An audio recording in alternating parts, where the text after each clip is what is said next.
locked my husband and my own sister in the master bedroom, not to confront them alone, but because I had summoned our entire extended family for an open trial. 6 months is a short time to measure the depth of the marital ocean, but it's more than long enough to start feeling the cold currents running beneath a calm surface.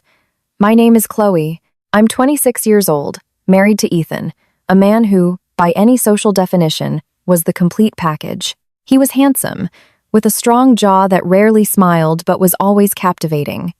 He had a brilliant career at a prestigious architectural firm, and most importantly, he treated me with a politeness that was nearly perfect.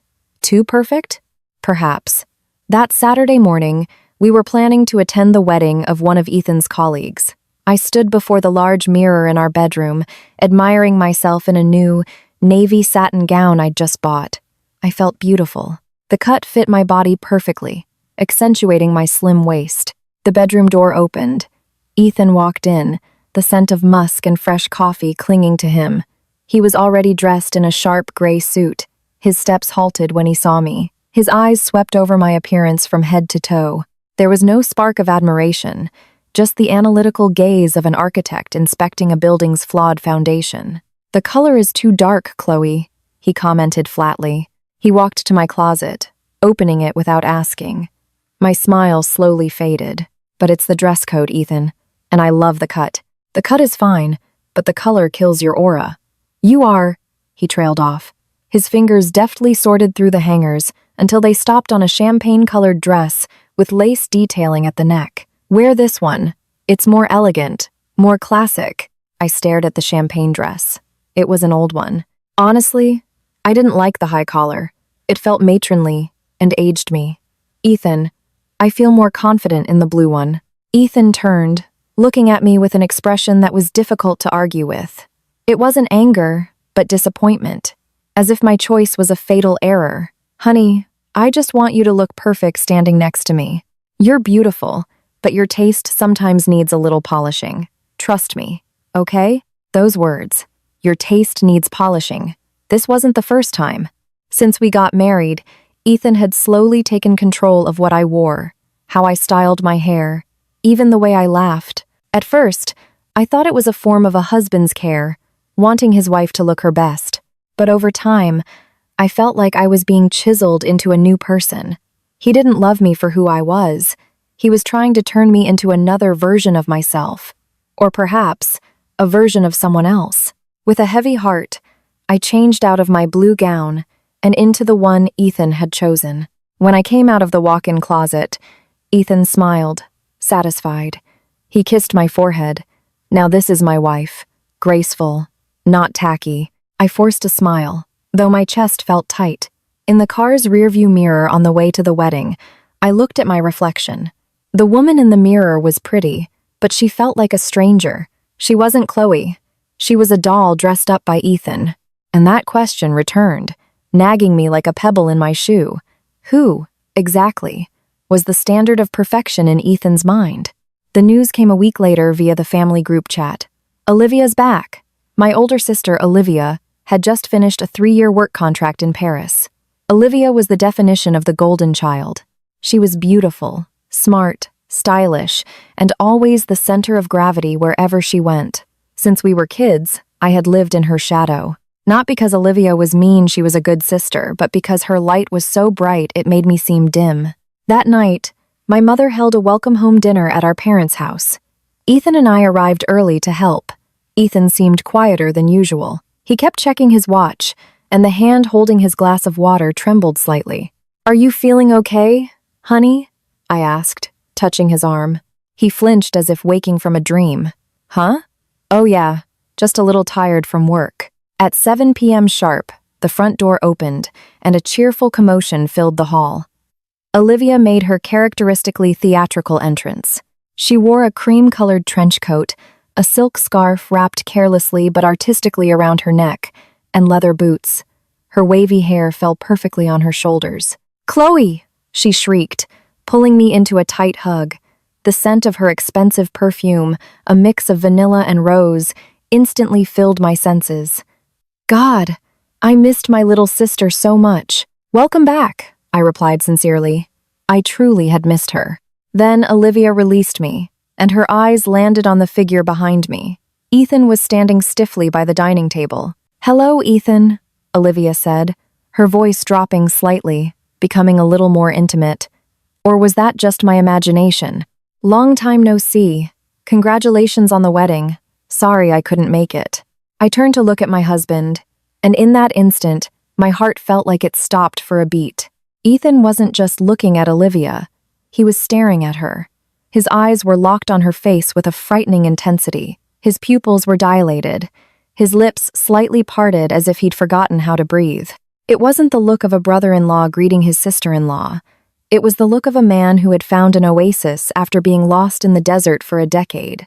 There was longing, admiration, and a deep pain all mixed in his gaze. "Hello, Olivia," Ethan finally managed to say, his voice hoarse. You look incredible." "Paris was good to me," Olivia said with a light laugh, flipping her hair. A gesture so natural, yet so devastating. That night, I felt like a spectator in my own life. At the dinner table, Ethan, who was usually quiet, suddenly became an active conversationalist. He asked Olivia about everything in Paris, the museums, the cafes in Montmartre, the art scene. "Do you still paint, Olivia?" Ethan asked enthusiastically. "Of course. It's my therapy," she replied, taking a bite of steak. "Good. Don't ever stop. Your talent is rare," Ethan praised. I looked down at my plate. Ethan never asked about my job as a book editor. He never praised my cooking with that level of excitement. Here, at this table, surrounded by my family, I felt completely alone. And the most painful realization was that the champagne-colored dress I wore last week, the one Ethan called elegant, had a style strikingly similar to what Olivia was wearing tonight. 2 weeks after Olivia's return, our family dynamic shifted. Olivia often stopped by our house or invited us out to dinner. I was happy at first, but soon a painful pattern began to form. This particular Saturday night, the three of us were at an Italian restaurant. It was supposed to be a date night for me and Ethan, but Olivia had called that afternoon, complaining of being bored at home, and Ethan, without discussing it with me, immediately invited her to join us. I wore a maroon blouse and black wide-leg trousers, with the minimalist makeup that Ethan usually approved of. Olivia arrived in a simple but perfectly fitting black dress, paired with pearl earrings. Throughout dinner, Ethan and Olivia dominated the conversation. They reminisced about their past, their college days. It turned out they went to the same university, though in different years. I knew that, but I never knew they were this close. "Remember when we were on the freshman orientation committee? You were so intense back then," Olivia laughed, lightly tapping Ethan's arm. Ethan let out a genuine, hearty laugh, a laugh I rarely saw when he was with me. That was just part of the role. "Olivia, you know I'm a softie at heart." I just smiled stiffly, stirring my pasta. "You two seem like you were really close back then," I said, trying to break into their circle. There was a moment of silence. Olivia and Ethan exchanged a quick glance. It was fleeting, but I caught it. "Yeah, we were in the same organization," Ethan answered quickly, then changed the subject. He looked at Olivia, then at me. "Speaking of which, Chloe, you should really look at how Olivia mixes and matches her accessories. Simple, but effective." "Wow, those pearl earrings really elongate the neck." Olivia smiled shyly. "Oh, these are just some cheap things, Ethan. It's not about the price, it's about the taste," Ethan cut in firmly. He looked straight at me. "You should learn a lot from your sister, Chloe. Olivia has an effortless beauty. She doesn't need a lot of makeup, but her classy aura just shines through. If you could just copy her style a little bit, you'd look so much more attractive." Clang! The fork in my hand slipped, hitting the ceramic plate with a sharp, loud noise. The restaurant wasn't too crowded, so the sound was jarringly clear. My face flushed hot, as if I had been slapped in public. Ethan had just compared me to my own sister, right in front of her, and implicitly told me I wasn't good enough. "Ethan, are you saying I'm not attractive?" My voice trembled as I tried to hold back my emotions. Ethan sighed, his face showing an expression of exhaustion, as if dealing with a whining child. "Don't be so sensitive, Chloe. I'm just giving you constructive criticism. I want you to grow. Why are you getting offended? Ethan, don't be like that with Chloe, Olivia interjected, but her tone sounded like a half-hearted defense. There was a tiny smile at the corner of her lips, a triumphant smile she was trying to hide. Chloe has her own style. It's unique. The word unique, coming from Olivia, sounded like a euphemism for weird or bad. I'm going to the restroom, I said, standing up abruptly. Inside the bathroom, I stared at the mirror. Tears streamed down my face. I felt small, ugly, and worthless. What was worse, I started to feel that my presence at that table was just an interruption for the two of them. The way they talked, the way they laughed, the way Ethan praised Olivia, it wasn't the interaction of old friends. It was the interaction of two people with unfinished history. That suspicion was like a termite, invisible at first, but slowly eating away at the foundation of my trust until everything was rotten. On Sunday, I went to my mom's house alone. Ethan claimed he had a project deadline, so he stayed home. Mom asked me to help her clean out the attic because Dad wanted to convert it into a home office. Your sister's stuff is everywhere, Chloe. Please sort through it, see what can be thrown out and what should be kept, Mom instructed, pointing to a stack of dusty boxes in the corner. I started opening the boxes. They were filled with all sorts of things. College textbooks, sketchbooks, old cassette tapes, and photo albums. Olivia was the sentimental type. She kept everything. As I opened an old, taped-up shoebox, dust flew into the air. Inside was a stack of letters and Polaroid photos tied with a rubber band. Curious, I picked up the pile of photos. The first photo, Olivia on a beach, laughing widely while holding an ice cream cone. Beautiful. The second photo, Olivia in a cafe. Candid. The third photo, Olivia being hugged from behind by a man. I brought the photo closer to the dim light. My heart stopped. The man was Ethan. But not the Ethan I knew now. This was a younger Ethan. His hair was a bit longer, and he wore a worn-out flannel shirt. He was holding Olivia possessively, his chin resting on her shoulder, and his eyes, Ethan's eyes in that photo, looked at Olivia with the same adoring gaze I saw when she came home from Paris, the gaze of a man who was madly in love. I flipped the photo over. In Sarah's handwriting, with a black marker, it said, "My Ethan, 2018, forever." My hands trembled. I untied the rubber band and looked at the other photos. There were dozens. Ethan kissing Olivia's cheek. Ethan giving Olivia a piggyback ride. Ethan and Olivia celebrating a birthday with a small cake. There were love letters in Ethan's distinctive, neat, cursive handwriting. I picked one letter at random and read it. Olivia, you are my very soul. I can't imagine my life without you. Even if the world ended, as long as I have you, I'll be ready. Please never leave me. I'll work hard to be worthy of you. My world spun. The date on the letter was from 5 years ago. That meant their relationship happened a year before Olivia left for Paris and 2 years before I met Ethan. Why had no one told me? Why did my mother keep silent? Why didn't Olivia say anything? And most importantly, why did Ethan lie? He said they were just friends from a student organization. He said they weren't close. But these photos told the story of an epic, profound love affair. Suddenly, all of Ethan's behavior toward me made sense. His criticism of my appearance, his efforts to change my style, his gaze at Olivia. I wasn't his wife. I was a consolation prize.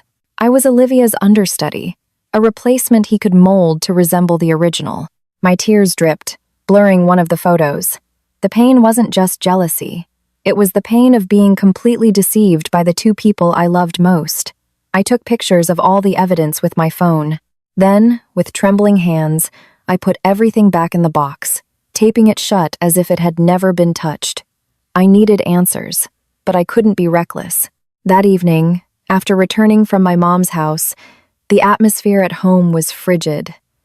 Ethan was on the sofa, watching TV while scrolling on his phone. He was smiling to himself, looking at the screen. As soon as he saw me walk in, he quickly turned off the screen and placed his phone face down on the coffee table. "How was it at your mom's? Did you get a lot of cleaning done?" he asked in a casual, perfunctory tone. I put my purse on the table, staring at him intently. I couldn't hold it in anymore. I couldn't pretend everything was fine after seeing the contents of that Pandora's box. "Ethan," I called out. My voice was flat, but there was a sharpness to it that made him turn his head. "What is it, Chloe? You look pale. How close were you and Olivia?" Ethan fell silent. His Adam's apple bobbed. He tried to laugh, but it sounded hollow. "Why are you asking that again? I already told you. Just college friends, from the same organization. Friends from an organization don't get cozy on a beach, Ethan. Friends from an organization don't write letters saying, 'You are my soul.'" I attacked directly. Ethan's face turned ashen. He stood up and walked toward me. You went through Olivia's things. Mom asked me to clean up, and I found everything. Ethan, the photos of you two, your letters." My eyes started to burn. "Why did you lie? Why did you marry me if you were my sister's ex-boyfriend? Was I just a rebound?" Ethan grabbed my shoulders, his grip tight. He looked into my eyes, searching for a way to manipulate the situation. But this time, my defenses were strong. "Chloe, listen to me." His voice lowered, soft yet urgent. "That was the past. It was 5 years ago. We were young. We were stupid. It was puppy love." "Puppy love?" I laughed bitterly. "Those letters were so deep, Ethan. That wasn't puppy love." Okay. We dated." "Happy?" Ethan snapped, then took a deep breath. "We dated for a year, but we broke up amicably before she went to Paris. I didn't tell you because I didn't want you to feel insecure. I know you've always felt like you were in Olivia's shadow. If I had told you my ex was your sister, you would have rejected me from the start, right?" "Of course I would have," I yelled. "That's weird, Ethan. It's sick." Ethan pulled me into a forced hug. I struggled, but he held me so tightly I couldn't move. He stroked my head. "Shh, calm down, Chloe. Listen, I married you because I love you. You're different from Olivia. Olivia is ambitious, stubborn. You are gentle. You're understanding. You're my home. Don't let the past ruin us. Olivia and I are over. Over, Chloe. Now, there's you." I stood silently in his embrace, but my heart didn't warm. There was something wrong with his argument. He called Olivia ambitious and stubborn, as if they were negative traits, yet his eyes always lit up when he praised her success. He said he loved my gentleness, yet he was always trying to change my appearance to be more classy, like Olivia. "If it's really over," I whispered against his chest, "then why is her number still saved in your phone as my muse?" Ethan's body went rigid. I had seen it for a split second when he turned off his phone. The contact name appeared in a WhatsApp notification. He released his hug, his gaze turning cold. The mask of the loving husband was cracking. "You're getting bold, aren't you? Snooping on your husband's phone." "I am your wife, Ethan. And precisely because you're my wife, you should trust me." Muse means inspiration. We often discuss art, design, nothing more. Ethan turned his back on me and walked toward the bedroom. "I'm tired. Don't go looking for trouble where there isn't any, Chloe. That's childish. Grow up." He slammed the bedroom door shut. I stood frozen in the silent living room. That night, I slept in the guest room, not out of anger, but out of fear. I realized his confession just now wasn't a sign of remorse. It was a crisis management tactic. Ethan didn't deny his feelings. He only denied the status of their relationship, and the label "My Muse" wasn't about the past, it was about the present. That night, staring at the dark ceiling, my tears ran dry. Sadness slowly gave way to something colder and harder. I remembered all of Ethan's praises for Olivia, all the criticisms for me, and all the strange coincidences lately. I have to be vigilant, I thought. This marriage was no longer a home, it was a battlefield, and I would not let myself become a casualty who died foolishly without a fight. If Ethan thought I was stupid and compliant, he was about to learn that gentleness could also be a deadly weapon. After our fight about the past, Ethan changed, not by becoming more honest, but by becoming more slippery. He employed a strategy that made me feel like I was going crazy, acting as if everything was normal, and I was the one ruining the mood with my wild imagination. Sunday morning, we had breakfast on the patio. Ethan poured coffee into my cup with a sweet smile. as if he hadn't slammed a door in my face the night before. Olivia invited us to see a play tonight. She has an extra ticket, Ethan said casually, spreading jam on his toast. I already told her we'd go. My hand stopped stirring my coffee. You didn't ask me first? Ethan looked at me, raising an eyebrow with a feigned expression of innocence.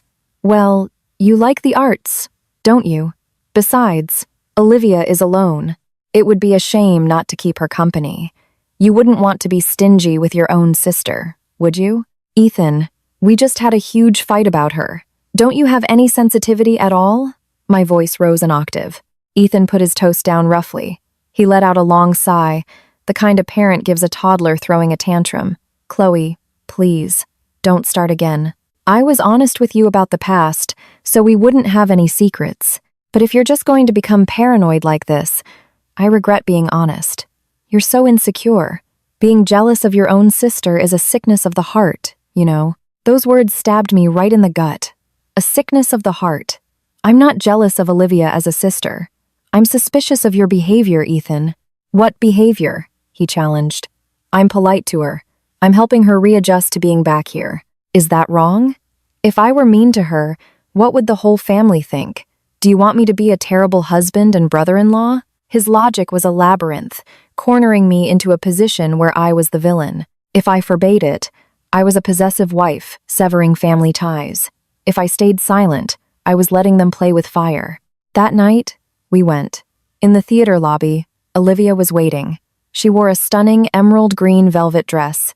Hey, lovebirds, she greeted cheerfully. She hugged me, then turned to hug Ethan. The hug lasted a fraction of a second longer than was appropriate. Olivia's hand patted Ethan's back twice. During the performance, Ethan sat in the middle. I was on his left, Olivia on his right. In the darkness of the theater, I could feel Ethan's body leaning to the right. Every time there was a funny scene, he didn't turn to me to share a laugh. He turned to Olivia. Little whispers passed between them, followed by intimate, suppressed giggles. I sat there, staring at the stage with a blurry gaze. I felt like a third wheel on their date. Ethan had truly succeeded in making me feel small. He made me wonder, am I overreacting? Is their closeness actually normal, and my mind is just tainted because I know their history? That self-doubt was the most lethal poison, and Ethan was feeding it to me every day, spoonful by spoonful. A month passed. I started to learn to be quiet, not because I accepted it, but because I realized every protest I made would only be used as a weapon by Ethan to label me an unstable wife. I began to observe their patterns, their coincidences. On a Tuesday, I asked Ethan to pick me up from work because my car was in the shop. Sorry, Chloe, I have to work late. A sudden meeting with a client downtown. You'll have to get an Uber. His text read. I complied. But as my Uber drove past a large, upscale shopping center on the Magnificent Mile, coincidentally near Olivia's new condo, my eyes caught something familiar at the lobby drop-off area. Ethan's black SUV. My heart raced. I asked the driver to slow down. From behind the tinted window, I saw Ethan get out of the car and open the trunk. He unloaded several large boxes with the logo of a famous furniture store. Olivia stood beside him, holding 2 cups of coffee, laughing as she pointed at something. It wasn't a client meeting. It was Ethan playing the role of a volunteer mover for Olivia's condo. I took a picture of the scene from inside the Uber. Exhibit B. That night, Ethan came home at 10 p.m. He looked tired, his shirt slightly wrinkled. How was the meeting, honey? I asked as he took off his shoes. I tried to sound as normal as possible while making tea in the kitchen. Exhausting.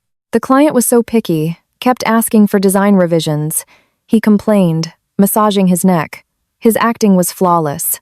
Oh yeah? Where was the meeting? In the West Loop area, one of those trendy cafes. Olivia's condo was in River North. Did you have dinner with the client too? I probed further. Yeah. We grabbed a quick bite. That's strange, I said, placing the teacup in front of him with a slight thud. Because my coworker, Nicole, said she saw your car at the lobby of a condo building in River North. She thought she was mistaken. Silence. Ethan froze. His hand, about to reach for the cup, stopped midair. His eyes darted around for a moment, searching for an alibi. It was that crucial split second where a liar is caught. Oh, that. Ethan laughed awkwardly. Yeah. Olivia asked for a quick favor on my way back. She said she bought a bookshelf, but it wouldn't fit in her car. Since I was heading in that direction, I helped her carry it. It didn't take long, just dropped it off. Why didn't you just say so? Oh, come on, Chloe. If I told you, you'd get suspicious again. You're so sensitive when it comes to Olivia. I just wanted to avoid a pointless argument. My intentions were good. I was trying to protect your feelings. Again, he twisted the facts. His lie was validated with the excuse of protecting my feelings. He turned his dishonesty into a form of self-sacrifice. Ethan, a lie for a good cause is still a lie, I said coldly. And you weren't just dropping something off. I saw you laughing in the lobby. You looked pretty happy. Ethan's face hardened. Think whatever you want. I'm tired of dealing with your drama. I work my ass off to earn money. I help out family. And I still get suspected. He went to take a shower, leaving me with the still steaming tea. I stared at his back with a new kind of disgust. The love that once filled my chest was slowly eroding, replaced by revulsion. He wasn't just a traitor. He was a coward. Next month was my 27th birthday. In previous years, before we were married, I usually celebrated simply dinner with my parents or a solo staycation. But this year, Ethan insisted on a romantic dinner. I want to make up for all my mistakes. I want to spoil you, he said a week before the day. His sweet demeanor was back. Love bombing, the classic cycle of emotional abuse. He would hurt me, then flood me with attention so I wouldn't leave, only to hurt me again later. I knew the pattern, but I pretended to fall for it. I needed him to feel secure so he would let his guard down. On my birthday, a large box was sitting on the bed, wrapped in a gold ribbon. Open it, Ethan urged, his eyes sparkling. I opened the box. Inside was a folded cocktail dress in a dusty pink color, with an off-the-shoulder design and an asymmetrical hem. The material was premium silk, incredibly soft. Beside it was a box of niche French perfume, a brand that cost hundreds of dollars. It's beautiful, Ethan, I said, this time sincerely admiring the dress's beauty. But this isn't my usual style. Just try it on. I'm sure you'll look different, more alive. That evening, I wore the dress. It fit my body perfectly, as if it were custom-made. When I sprayed the perfume, the scent was foreign, a heavy aroma of tuberose and sandalwood, not the fresh citrus scents I usually wore. Ethan stared at me without blinking when I came out of the bedroom. Perfect, he whispered. He came closer, inhaling the scent on my neck deeply. This scent is perfect on you. We went to a fine dining restaurant for dinner. In the middle of our meal, Ethan's phone rang, a video call. 1 second, Olivia wants to wish you a happy birthday, Ethan said, immediately answering the call without waiting for my approval and pointing the screen at my face. Olivia's face appeared on the screen. She was in her room, wearing a face mask. Happy birthday, Chloe, sweetie. Wow, out for a nice dinner, huh? Thanks, I replied curtly. Olivia's eyes narrowed on the screen, scrutinizing my appearance. Suddenly, she burst out laughing. Oh my God. Is that the Elie Saab dress from last season's collection? The dusty pink one? Ethan, did you seriously buy that for Chloe? Ethan chuckled, glancing at me. Why? It looks good, right? It's gorgeous. That's the dress I wanted so badly in Paris but couldn't get because it sold out. Your taste really never changes, does it, Ethan? And wait. Olivia brought her face closer to the camera as if she could smell through the 4G signal. Did you get her the Le Labo perfume too? The Santal one? I did, Ethan replied casually. That's insane. That was my signature scent all through college. Chloe, did you know? Ethan used to love it when I wore that perfume. He said the smell was addictive. Olivia laughed again, a laugh that sounded like shards of glass scraping a window pane. Wow. Chloe's like my mini-me tonight. It's cute, though. Chloe, it suits you. The blood drained from my face, pooling in my feet. I sat there in a fancy restaurant, draped in an expensive dress and $1,000 perfume, feeling like a clown. Ethan hadn't bought a gift for me. He had bought a gift for Olivia, but put it on my body. He missed Olivia's scent, so he sprayed it on me. He missed Olivia's style, so he dressed me up like her. I was a blank canvas he was painting into the image of his ex. "Hang up the phone," I said coldly. "Huh? Why?" Ethan asked, confused. "Hang up now, Ethan," I snapped, loud enough that a few guests at the next table turned to look. Ethan hastily ended the call. "What is wrong with you? Shouting like that is so embarrassing." I looked at him, my eyes welling up with tears of anger, not sadness. "You're using me as your doll, Ethan. You miss her, but because you can't have her, you're turning me into her. It's disgusting, Ethan. I'm so disgusted." "What are you talking about?" "Those are expensive things, Chloe. Show a little appreciation for your husband's effort." "I don't need expensive things if their purpose is to satisfy your sick fantasy." I stood up, grabbed my purse, and walked out of the restaurant, leaving him alone. I didn't care how I was getting home. In the taxi, I scrubbed my neck raw with a wet wipe until my skin was red, trying to erase the smell of that damned perfume, the smell of betrayal. After the birthday incident, we slept in separate rooms for a week. I was in the guest room, Ethan in the master. Our relationship felt like a broken kite string, caught on a tree branch fragile, waiting for a strong wind to blow it away into oblivion. However, for the sake of my strategy, I eventually returned to the master bedroom. I acted softer. I apologized for being overly emotional. Ethan accepted it with his typical arrogance, feeling victorious. That's more like it. "A good wife is one who listens and respects her husband," he said, kissing my forehead. I fought back the urge to vomit. My only goal in returning to that room was one thing: access. That night, at 2 a.m., Ethan was fast asleep, his soft snores filling the room. His phone was on the nightstand, charging. I knew his passcode, our wedding date. The irony. He used our sacred date to protect his filthy secrets. Slowly, I took the phone. I dimmed the screen brightness to its lowest setting. My heart pounded in my ears, terrified he would wake up. I opened WhatsApp. The chat with Olivia, under the contact name My Muse, was third from the top. The timestamp was 11:45 p.m., right before Ethan went to sleep. I opened it. My Muse 11:30 p.m. You up? Can't sleep. Ethan 11:32 p. Hey, yeah, thinking of you. My Muse 11:33 p.m. Thinking of what? Your little mini-me? Haha. Ethan 11:35 p.m. Don't be like that. She's just being sensitive. But I swear, when she wore that dress, I had the biggest sense of déjà vu. The vibe was different, though. The original is always the best. My heart sank reading that. The original is always the best. My Muse 11:38 p.m. Do you remember this place? Sends a photo of a cabin by a lake. Ethan 11:40 p. Holy shit. The lake house in Wisconsin. Ooh, the first time we... Fire emoji. How could I forget? My Muse 11:41 p.m. It was so cold back then, but you kept me warm. I wish we could go back. When can we? A reunion. Ethan 11:45 p.m. Soon. Timing is everything. I just need to arrange the situation so it's safe.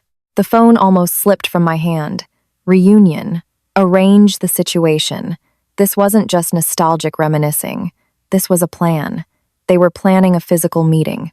A reunion at the lake house where they had first been intimate. I scrolled up.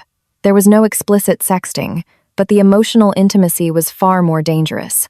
They sent each other songs, discussed their dreams, mutually validated the feeling that Ethan's marriage to me was a technical error, and Olivia was his delayed destiny. I quickly forwarded the entire chat history to a secret email account Ethan didn't know about. I also took pictures of the screen with my own phone as a backup. Just as I was about to put Ethan's phone back, a new notification popped up. From Olivia. My Muse. 12:02 a.m. Good night, my eternal love. Dream of me. I looked at Ethan sleeping. His face was as peaceful as a baby's. How could someone sleep so soundly after planning to commit adultery with his own sister-in-law? I didn't sleep for the rest of the night. I sat in the darkness, watching the dawn slowly break. My fear and sadness had completely vanished. All that remained was a deadly cold. If they wanted a reunion, I would give them a reunion they would never, ever forget. The next day, I began my first move. I requested 2 days off from work but didn't tell Ethan. That evening, I came home with a deliberately exhausted look on my face.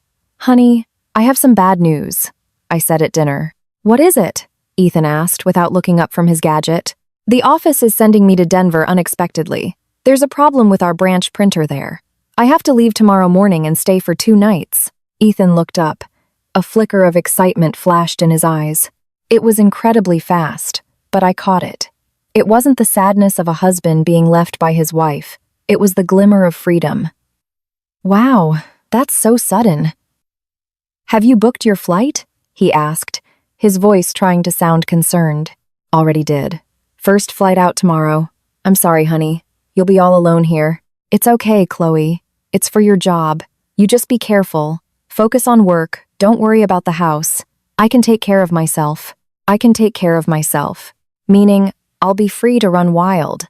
That night, I packed my suitcase. Ethan helped me with a suspicious amount of enthusiasm. After the suitcase was ready, we went to sleep. The next morning, I left in a pre-booked airport taxi. Ethan waved from the driveway with a wide smile. "Text me when you land." As soon as the taxi left our neighborhood, I told the driver to turn around. "Sir, please take me to the Hyatt on the main road up ahead. I'm not going to the airport anymore." The driver was confused but complied. I checked into the hotel, which was only a 5-minute drive from my house. In the hotel room, I opened my laptop. 2 days ago, while Ethan was out playing basketball, I had installed 2 mini CCTV cameras the size of a button. One was hidden between books on the living room shelf. The other was placed on top of the wardrobe in the master bedroom, camouflaged among a pile of bags. The cameras were connected to an app on my laptop and phone in real time. At 9 a.m., Ethan left for work as usual. The house was empty. At 11 a.m., a notification came through on my phone. It was from the family group chat. My mother sent a photo. "Olivia has a fever. She can't make it to the family get-together this afternoon." I smiled cynically.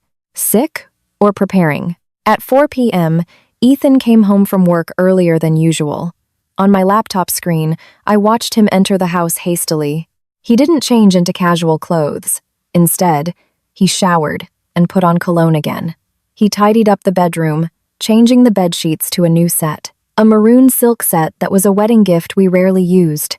My heart pounded as I watched his preparations. He was setting the stage for his dirty little play. At 5 p.m., Ethan's phone rang in the living room. He answered it on speakerphone while he was lighting a scented candle. "Hello, babe. I'm on my way." Olivia's voice came through clearly from the CCTV.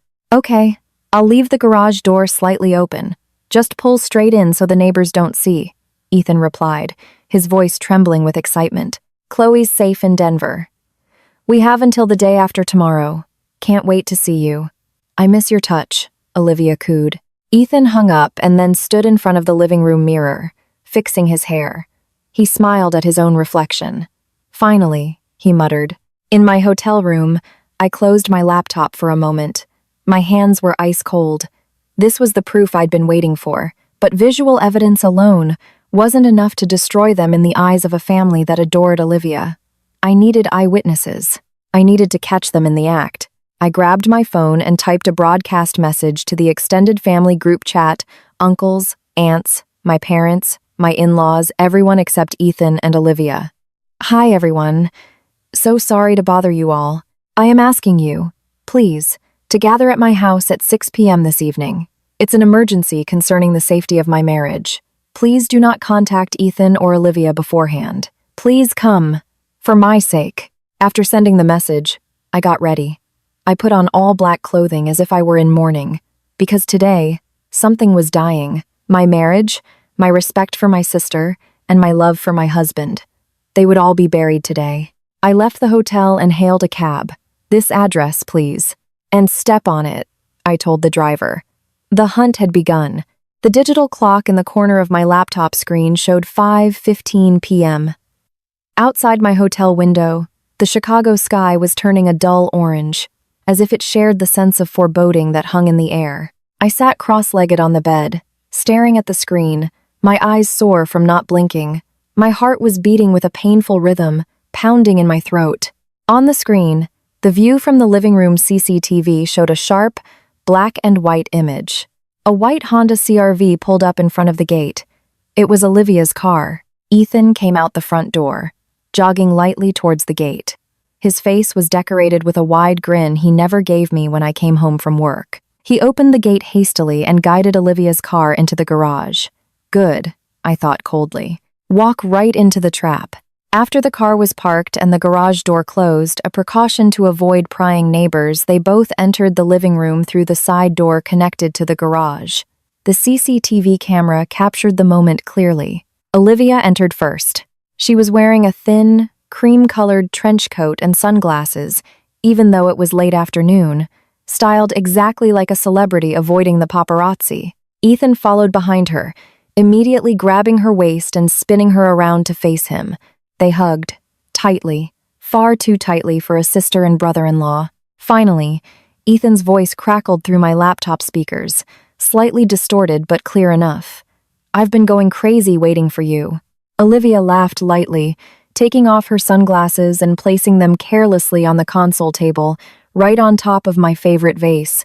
The traffic was hell, Ethan. Chicago is a miserable place without you in it. Ethan kissed Olivia's forehead, then her cheek. Olivia didn't resist. She tilted her neck, giving him more access. Chloe's safe?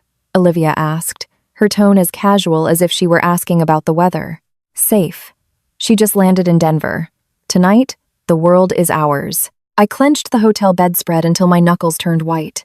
Hearing my name mentioned in their affair scenario made my blood boil. They discussed my existence not as a wife to be respected, but as a technical obstacle that had been successfully removed. This house, Olivia said, scanning the living room, her eyes appraising. The decor is so stiff. Very Chloe. So boring. We'll change it. Slowly. Or we can just buy a new house. One that suits your taste. Ethan replied quickly, as if eager to please his queen. Don't be in such a rush, Olivia giggled, her finger tracing his chest. Let's just enjoy the thrill of playing in the enemy's den. That's what makes it exciting, right? They laughed together, a condescending laugh, a laugh that celebrated a victory built on my foolishness. I held my breath, fighting the urge to throw my laptop against the wall. Patience, Chloe. Let them feel like they're on top of the world. The higher they fly, the harder they'll crash. They then walked side by side towards the stairs, heading to the second floor, to my master bedroom. I quickly switched the display to the second camera feed. The CCTV in the master bedroom had a wide-angle lens positioned on top of the wardrobe. The entire room was clearly visible, including the king-sized bed with the fresh sheets Ethan had put on that afternoon. The bedroom door opened. They walked in. Olivia took off her coat and tossed it onto my vanity chair, the very chair where I sat every morning. She was now wearing only a very minimal, black silk slip dress. Her body was indeed beautiful. I had to admit it, but that beauty now seemed grotesque to my eyes, like a corpse flower alluring but rotten. Ethan sat on the edge of the bed, gazing at Olivia with an adoring look, exactly like a slave looking at his goddess. Come here, Ethan called, patting his thigh. Olivia walked over and sat on his lap. They didn't immediately have sex. In fact, what happened next was far more painful for me. They talked. An intimate conversation that revealed the true depth of this emotional betrayal. Do you remember our promise? Olivia asked, toying with the collar of Ethan's shirt. I do. We were going to be successful together. We were going to travel the world, Ethan answered. I'm sorry, Ethan. For leaving you back then? Olivia's voice was cooing, feigning a slight sadness. I was scared. You weren't established yet. Our parents expected so much. I went to Paris to chase my dreams, but it was so lonely there without you. Ethan shook his head, cupping Olivia's face. It's okay. It became my motivation, Olivia. I worked day and night. I built my career just to prove I was worthy of you. And look at me now. I'm a partner at the firm. I can give you anything you want. Yes, you're amazing, Olivia praised. It's just a shame you rushed into marrying Chloe. Ethan snorted softly. That was a strategic mistake, Olivia. I thought by marrying Chloe, I could stay close to your family. I could still see you. I thought Chloe could be a substitute for you. Turns out, she's not. She's too plain, too straightforward. There's no challenge. I was frozen in front of the laptop. Tears fell without permission. A strategic mistake. Too plain. No challenge. So all this time, my kindness, my patience, my devotion as a wife was just boredom in Ethan's eyes. He wasn't looking for a peaceful home. He was looking for the drama and challenge that Olivia offered. I was just a pawn Ethan used to stay in Olivia's family orbit. Chloe's a good person, Ethan continued, as if trying to ease his own guilt, but she's like water, healthy, but tasteless. But you're like wine, intoxicating. You silver-tongued devil, Olivia laughed, then kissed Ethan's lips. The kiss deepened. Ethan's hands began to wander. Wait, Olivia broke the kiss for a moment. Is the door locked? It is. And besides, Chloe is in Denver. Who's going to walk in? You never know. A ghost? Olivia joked. The ghost of our past is already here, Ethan whispered. They both laughed again, and then fell back onto the bed, onto the maroon silk sheets, onto the spot where I used to sleep and dream of a future with him. I slammed the laptop shut.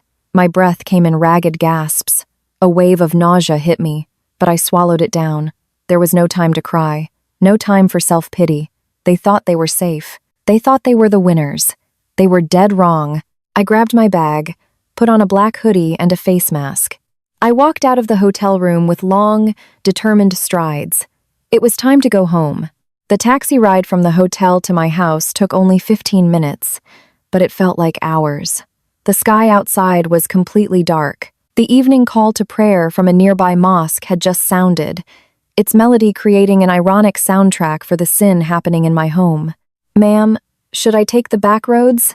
The main street is jammed, the taxi driver offered. Yes, please. Take the side streets. And could you please turn off the cabin light? I asked. I didn't want any neighbors recognizing me when I got out. My phone vibrated. A text from my mom. Chloe, your father and I are on our way. Uncle Rob and Aunt Lisa too. What is going on? You're scaring us. Are you okay, sweetie? I replied briefly. Please park a little way down the street from my house. Don't honk. Wait for my signal at the gate. This is important. Mom. The taxi stopped 2 houses down from mine. I paid, giving the driver a large tip so he wouldn't ask questions. I stood on the sidewalk, staring at my own house. The 2-story minimalist house with its gray siding and black fence looked calm, peaceful, and warm from the outside. The porch light turned on automatically. There were no signs of life, because Olivia's car was hidden in the garage and the lights on the second floor were kept dim. Anyone looking at this house would think its inhabitants were resting or away. No one would suspect that inside, 2 traders were celebrating their victory. I crept towards the gate. My hand fumbled in my bag for the spare gate key I always carried. The cold metal of the key felt heavy in my hand. The small pedestrian gate next to the main garage gate wasn't padlocked, just latched. Ethan must have forgotten to lock it in his lust-fueled haste. Fool. I opened the gate very slowly. The hinges, freshly oiled last week, made no sound. I slipped into my own yard like a thief. In the garage, I peeked through a ventilation slit. Olivia's white CRV was parked neatly next to Ethan's motorcycle. The vanity plate read, Olivia 1. A custom plate Ethan used to praise as cool. I walked towards the side door. My heart was beating so hard it felt like my ribs were aching. Cold sweat trickled down my back. There was a primal fear, the fear of confrontation, but my anger was far greater. This wasn't just about an affair. It was about my dignity. It was about the 6 months of my life I wasted serving a man who was secretly laughing at me. I reached the side door. I inserted the key, turning it slowly. Click. It was unlocked. I took off my shoes, entering in my socks. The cold granite floor stung the soles of my feet.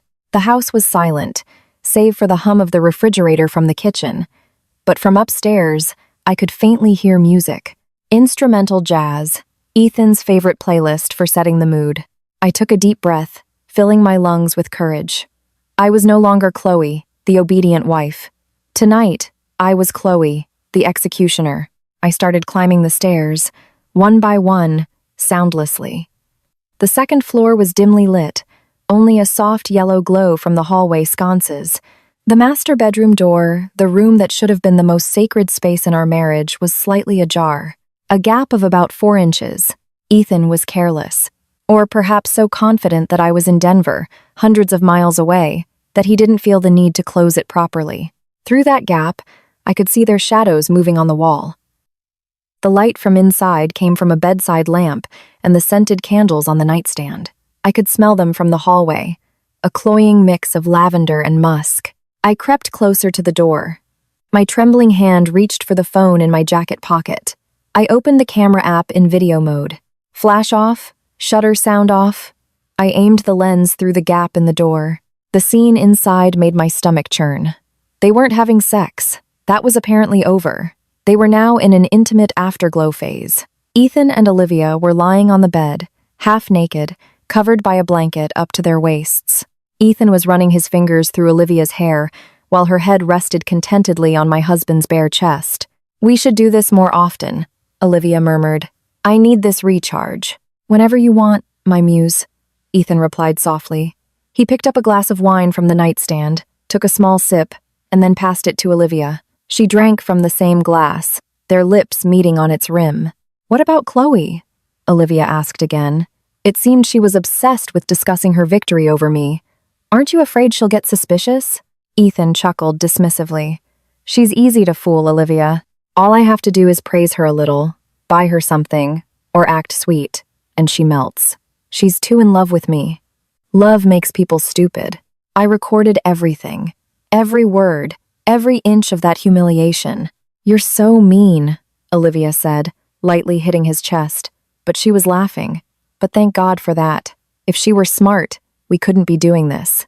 Exactly. So let her be the trophy wife at home. What matters is that my heart, my soul, will always be yours. Ethan kissed the top of Olivia's head. "You are my queen, Olivia. Chloe is just an administrative requirement to make me look stable in the eyes of society." Enough. I had heard enough. I wanted to kick down the door. I wanted to rip Olivia's hair out and slap Ethan's face. I wanted to scream until my throat tore. But I held back. I bit my lower lip until it bled to stifle the scream. If I burst in now and went crazy, they would deny it. They would say it was a momentary lapse, a mistake. They would beg for forgiveness. And then, tomorrow or the next day, they would do it again, more carefully this time. Or worse, Olivia would twist the story and make me look like a hysterical madwoman while she played the victim who was seduced. No, their punishment wasn't a scream. Their punishment was total annihilation, social ruin, reputational destruction. I needed live witnesses. This recording was powerful, but seeing it with their own eyes would create a trauma and a certainty that no one, especially our parents, could ever deny. With my hand still recording, I took several photos as backup evidence.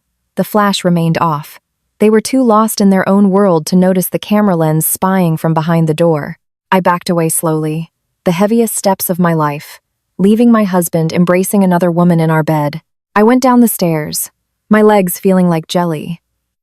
The tears finally came, silent and torrential. The pain was no longer sharp, but a dull ache that spread through my entire body, paralyzing me. Administrative requirement. Trophy wife. Love makes people stupid.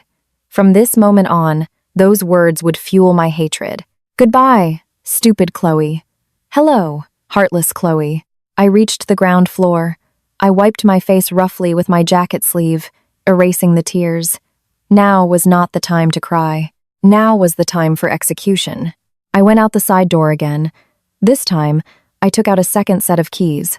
I locked the side door from the outside. Click, clack, 2 turns. It was a deadbolt. Once locked from the outside, it couldn't be opened from the inside without a key, unless it was kicked down. Then I walked to the front door. That door was also locked from the inside, by Ethan. But I had a duplicate key for the outermost layer, the steel security gate. Carefully, to avoid making any noise, I closed the security gate on the front porch and padlocked it with the heavy-duty lock we used when we went on vacation. Now, all ground floor exits were sealed. The only way out was through the second-floor balcony, which was too high to jump from, or by breaking down a door, which would take time. They were trapped like rats in a maze. I walked back to the front yard and sat on a rattan porch chair. I sat in the dark, watching the quiet neighborhood street.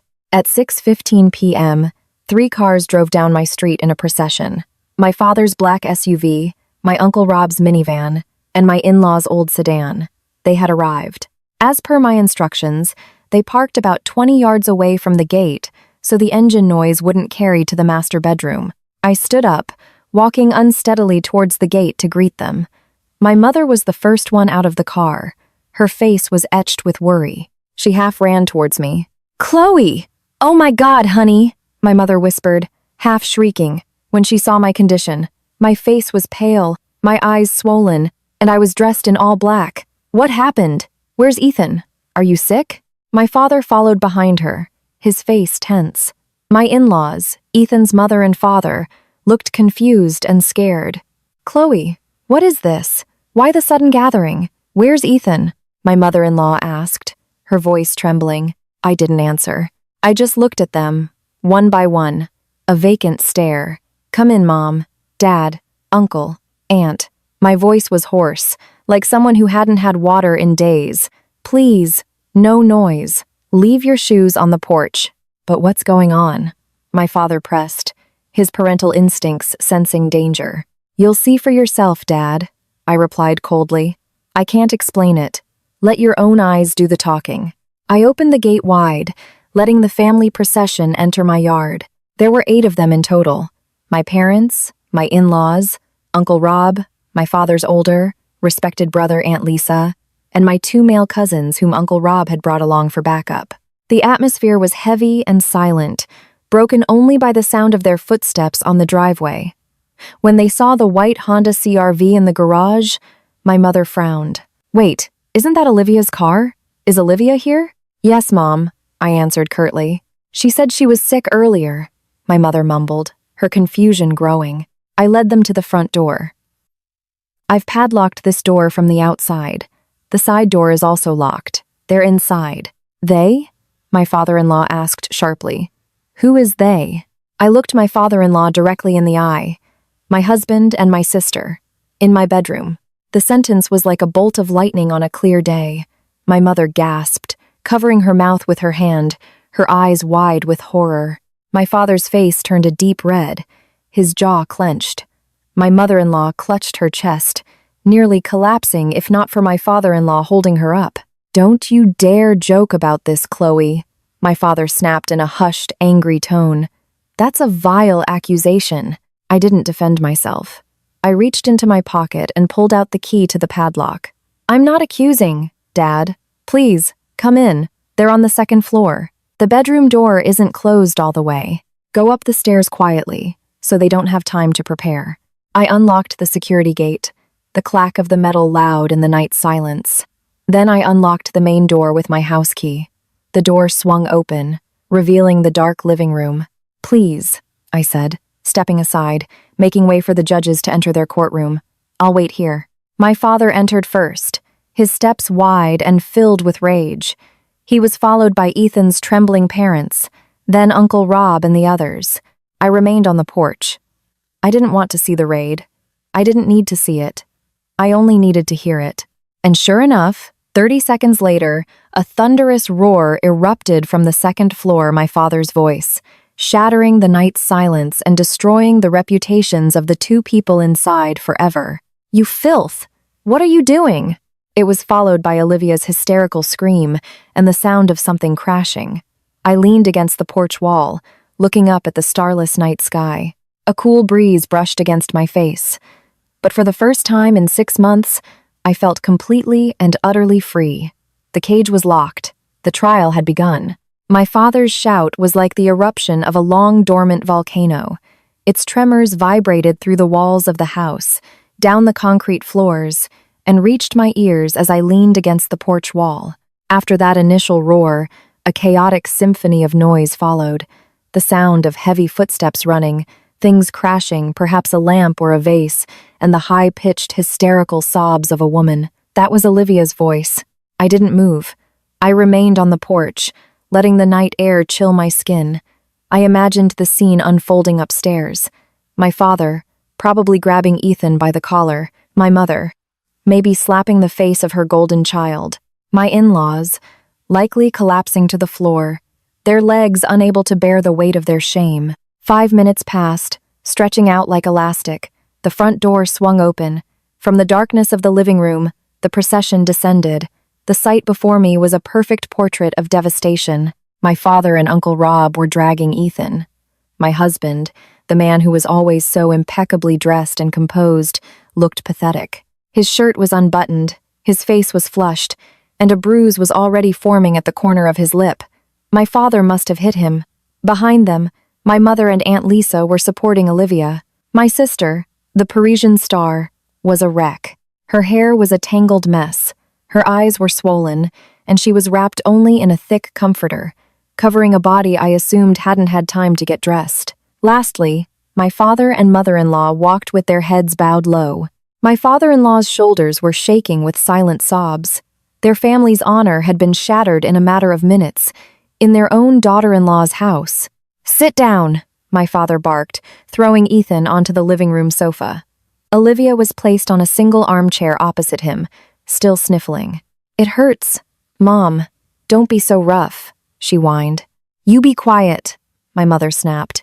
It was the first time in my life I had ever heard my mother raise her voice at Olivia.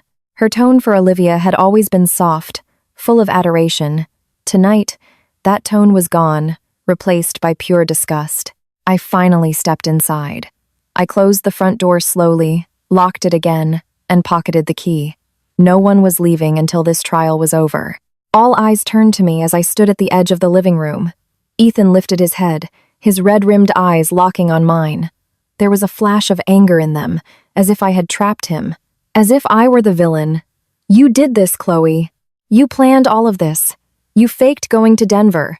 "Quiet, Ethan," my father-in-law shouted, his voice trembling with rage. "Don't you dare blame your wife.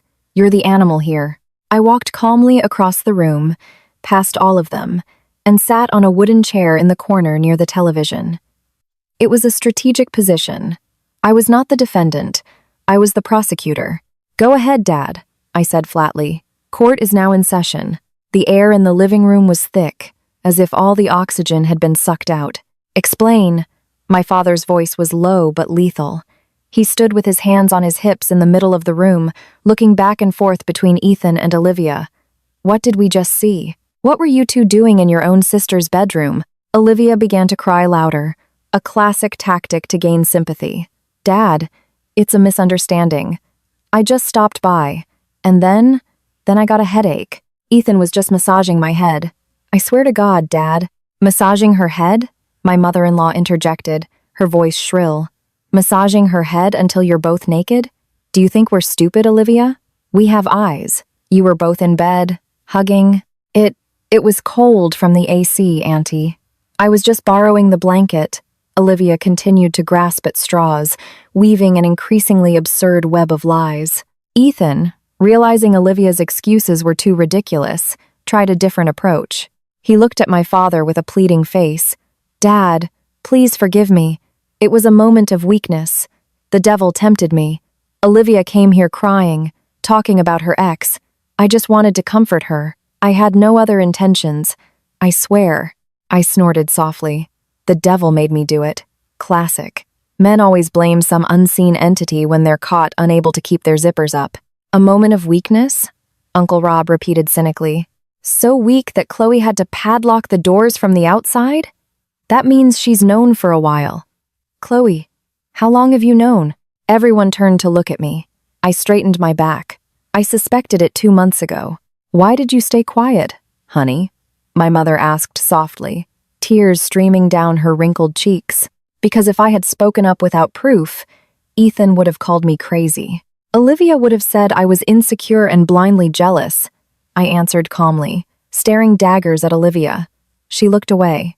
"I needed you and Dad to see for yourselves who your golden child and your perfect son-in-law really are." "Chloe, please." Ethan suddenly dropped to his knees, shuffling towards my feet. He tried to take my hand. "Honey, listen to me. I was wrong. I admit I was wrong. But please don't humiliate me like this in front of our parents. Let's handle this between us. I'm your husband, Chloe, your leader. I pulled my leg away as if from something filthy. My leader? I let out a small, hollow laugh. What kind of leader commits adultery with his sister-in-law in his own wife's house? I didn't commit adultery, Ethan denied quickly. We were just cuddling. We hadn't done anything. Liar. I cut him off. I swear to God, Chloe, you have no proof that we did anything.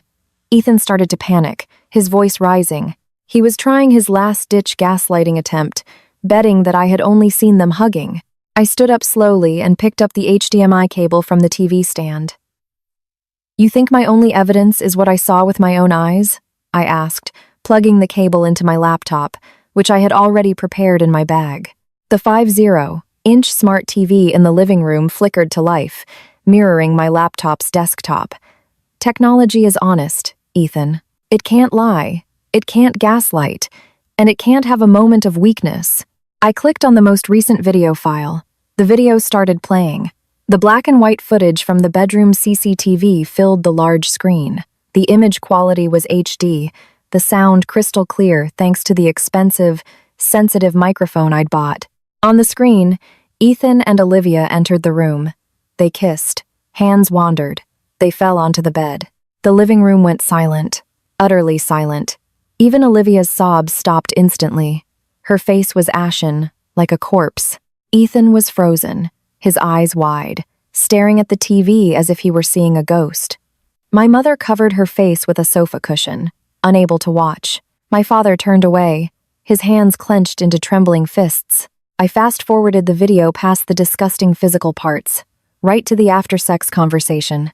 The part I most wanted to show. Ethan's voice boomed from the TV speakers. She's easy to fool, Olivia. All I have to do is praise her a little, buy her something, and she melts. She's too in love with me. Love makes people stupid. My mother-in-law gasped, staring at her son in disbelief. Then Olivia's voice. You're so mean. But thank God for that. If she were smart, we couldn't be doing this. And the climax. Ethan's words that served as the death sentence for our marriage. So let her be the trophy wife at home.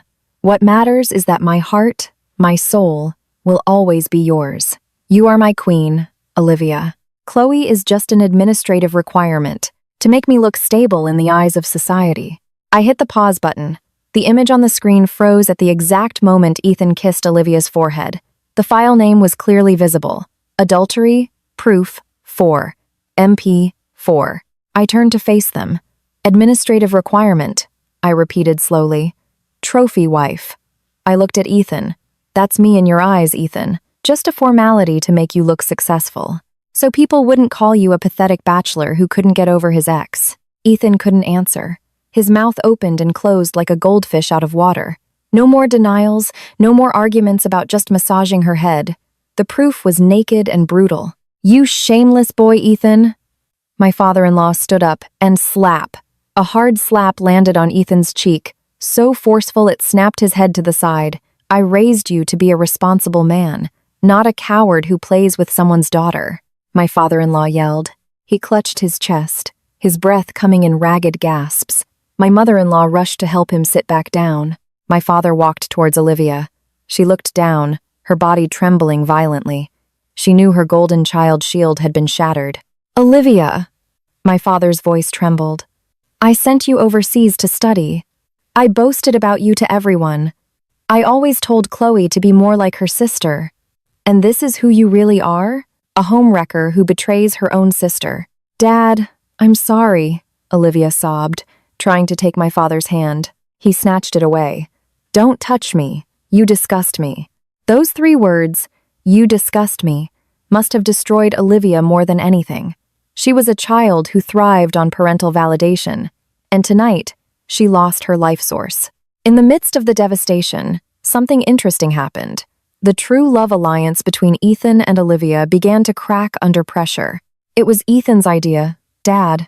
Olivia suddenly screamed, pointing at Ethan, her face a mess of tears and snot. There was no Parisian chic left. Ethan was the one who chased me. I rejected him when I came back, but he kept messaging me. He came to my condo. I'm a woman, Dad. I'm weak when my past keeps tempting me. Ethan turned quickly, his eyes bulging in disbelief. What? Why are you saying that, Olivia? You were the one who texted me first on Chloe's birthday. You were the one who suggested a reunion here. You said Chloe was boring. You said your marriage was stale, Olivia retorted, refusing to back down. If you were happy with Chloe, you wouldn't have entertained me, Ethan. You were the one who was thirsty. You were the one enjoying it. Olivia, don't act so innocent. Ethan stood up, pointing a finger at her face. You said you regretted leaving me because I'm successful now. You just want my money and my status, don't you? Pfft, Olivia practically spat at him. What success? This house is still on a mortgage, right? Your car is leased. I only got with you out of pity, you know that? I watched their fight with a cold satisfaction. Look at them. The soulmates. The eternal loves. The moment they were cornered, they turned on each other, blaming each other, exposing each other's secrets. Their love wasn't real. It was just lust wrapped in obsession and ego. Once you peeled back the skin, the inside was rotten. Enough, I yelled. My voice cut through their bickering. The room fell silent again. I walked to the center of the room, standing between Ethan and Olivia. You are both the same, I said flatly, equally pathetic. Ethan, you are an insecure man who needs validation from Olivia because she dumped you when you were poor. You needed to prove you were worthy, so you cheated. That's not love, it's ego. I turned to Olivia. And you, Olivia, you're not in love with Ethan. You're just jealous of me. You can't stand that your plain little sister has a stable life and a successful husband, while you were lonely in Paris and failing in your own relationships. You wanted to take what I have just to prove you're still the best in this family. Olivia was silent. The look in her eyes told me my guess was spot on. You don't love each other, I continued. You're just two broken people using each other to fill the holes in your own hearts. And you know what? Go ahead. You deserve each other. I turned to my parents and in-laws. Mom, Dad, Mr. and Mrs. Evans. I'm sorry if my methods tonight were harsh, but I had no other choice. No, dear, you were right, my mother-in-law said, sobbing. I'm the one who's sorry. I failed to raise Ethan. I'm so ashamed, Chloe. I wouldn't blame you if you slapped him. That won't be necessary, I replied. My hands are too valuable to touch him. I took off my wedding ring, a white gold band with a small diamond that Ethan had placed on my finger with sweet promises. I put it on the coffee table, right next to his car keys. Ethan, I called him. He looked at me, all hope gone from his eyes. He looked drained and broken. From this moment on, I forbid you from my body, my assets, and my life. Pack your things. Get out of this house. This house is in my name. The down payment came from my savings. The mortgage is auto-drafted from my salary. You were just living here. Ethan's face went even paler. Yes, he had forgotten that fact. His pride as a provider was an illusion. I was the one shouldering more of our finances, but I had kept quiet all this time to protect his ego. And Olivia, I said without looking at her, never contact me again. As far as I'm concerned, my sister is dead. 3 months later, the sound of the judge's gavel in family court was the most beautiful music I had ever heard. The court grants the petitioner's filing for dissolution of marriage in its entirety. I took a deep breath and exhaled. I felt light. The tons of weight that had been pressing on my chest were finally lifted. I was officially a divorcee at 27, a status that might be frightening to some, but to me, it was a badge of freedom. I walked out of the courthouse with a spring in my step. In the parking lot, my parents were waiting for me. Our relationship with Olivia was completely destroyed. After that night, my father kicked her out of the house. Olivia now lives alone in her rented condo. Rumor has it she lost her job. Her reputation was ruined in her social circle. Gossip spreads fast. Ethan was fired from his architectural firm. Turns out, a morality clause was an important part of his employment contract, and a scandal involving adultery with a sister-in-law was not something a reputable company could tolerate. The last I heard, Ethan and Olivia tried to have an official relationship after my divorce was finalized, but just as I predicted, their relationship was hell. Without the thrill of sneaking around, without me as a point of comparison, and with Ethan's dire financial situation, they were just two angry people blaming each other for their misfortune. They were often seen fighting in public. Their true love withered before it could bloom. Is it done, sweetie? My mom asked as I got in the car. It's done, Mom. The decree will be issued next week. My father patted my shoulder from the front seat. I'm so sorry, Chloe. I was blind for so long. I praised Olivia so much that I didn't see the real diamond right in front of me. I smiled. It's okay, Dad. The important thing is that we're moving forward now.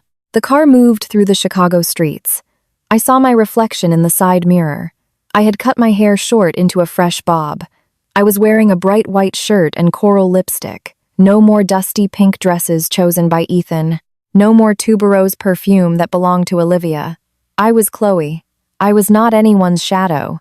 I was not an administrative requirement. I remembered Ethan's words from the video. Love makes people stupid. He was probably right.